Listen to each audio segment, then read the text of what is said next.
안녕하세요. 김성길 목사와 함께하는 사람 이야기 제2단원의 G7 과정입니다.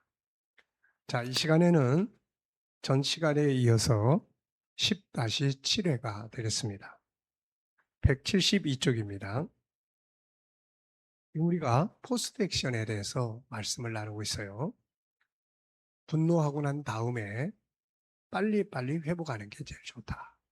그래서 맨 첫 번째는 포스트 액션의 10가지 이야기를 우리가 나누게 되는데요. 첫 번째는 올바른 방향을 설정하라. 빨리 회복하자. 방향 설정이 그렇게 돼야죠. 그 다음에 두 번째는 하나님 앞에 엎드려라. 그래야 하나님 앞에 엎드리면은 그동안 보지 못했던 것들을 많이 보게 됩니다. 그래서 엎드리는 거예요.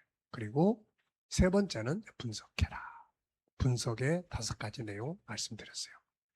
자, 그 다음에 이제 큰 네 번째는 후회는 무의미하다. 지나가는 것을 가지고 후회하느라고 시간을 보내지 말라 하는 겁니다. 네. 빨리 해결해야지. 이걸 그냥 후회만 잔뜩 하고 있으면 뭐 하겠어요.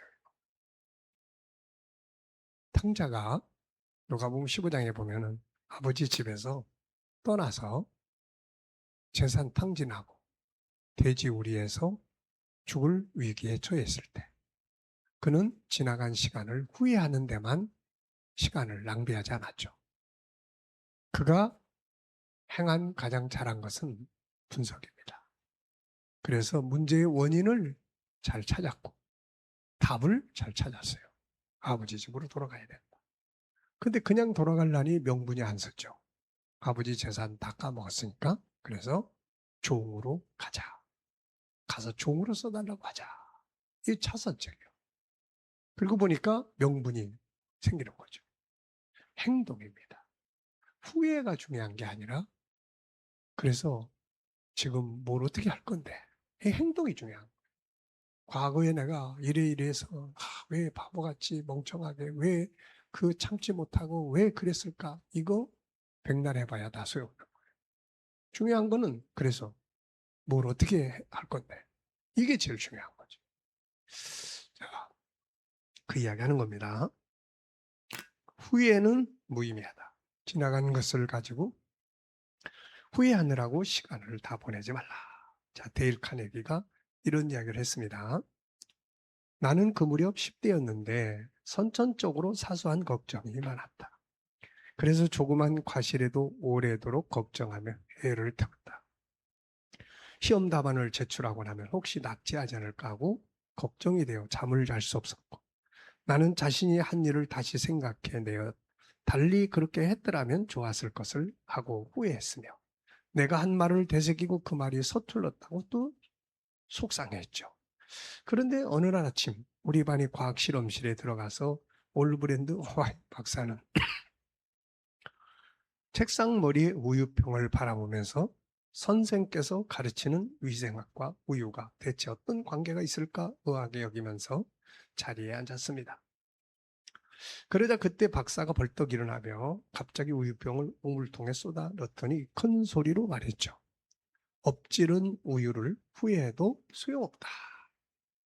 그리고 나서 이 박사님은 우리를 오물통이 있는 곳으로 오게 하여 깨진 병을 보였습니다. 잘 봐라. 나는 여러분이 일생 이 교훈을 기억하기를 바란다.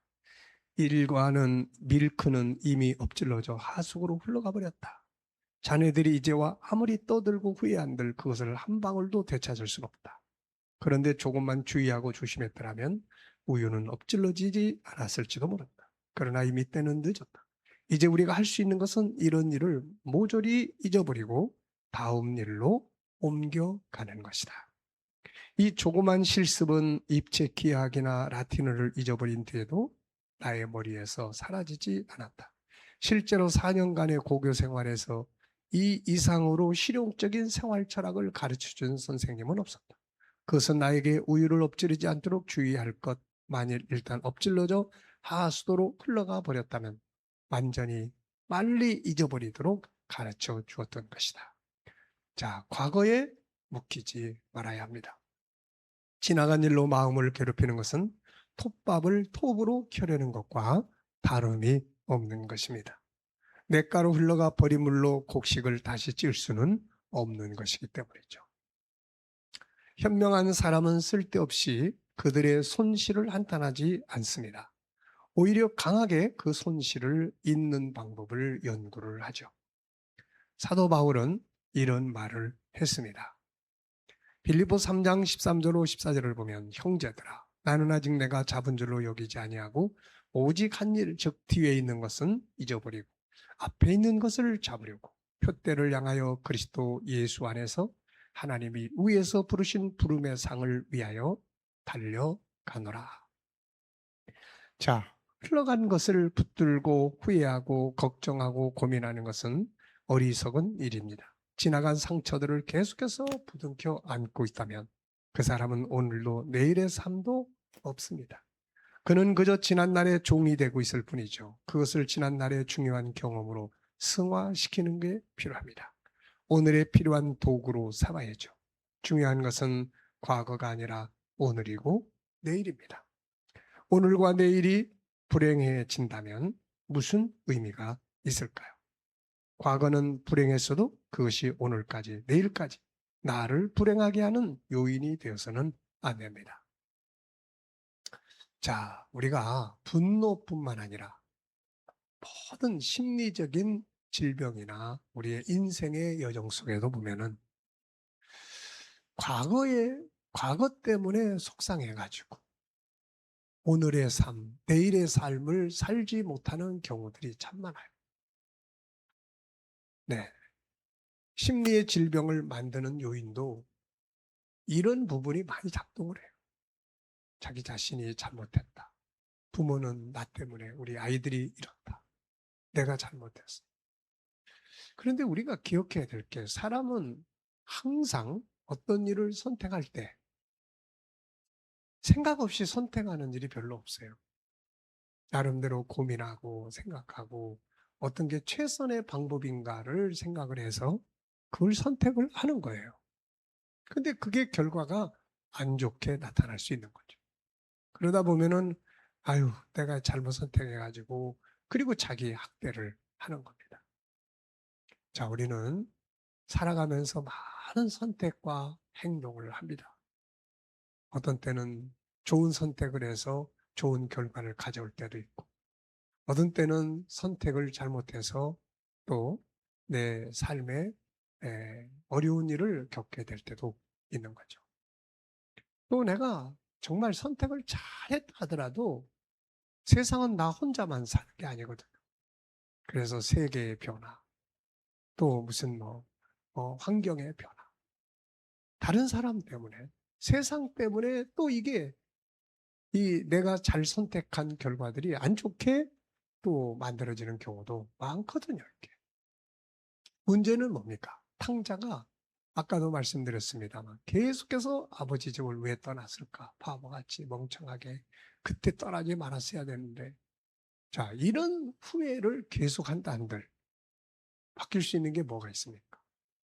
그런데 다행히도 탕자는 후회하는 데서 멈추지 않고 행동을 생각을 한 거죠. 어떻게 할 것인가? 행동. 그래서 우리가 후회는 무의미한 겁니다.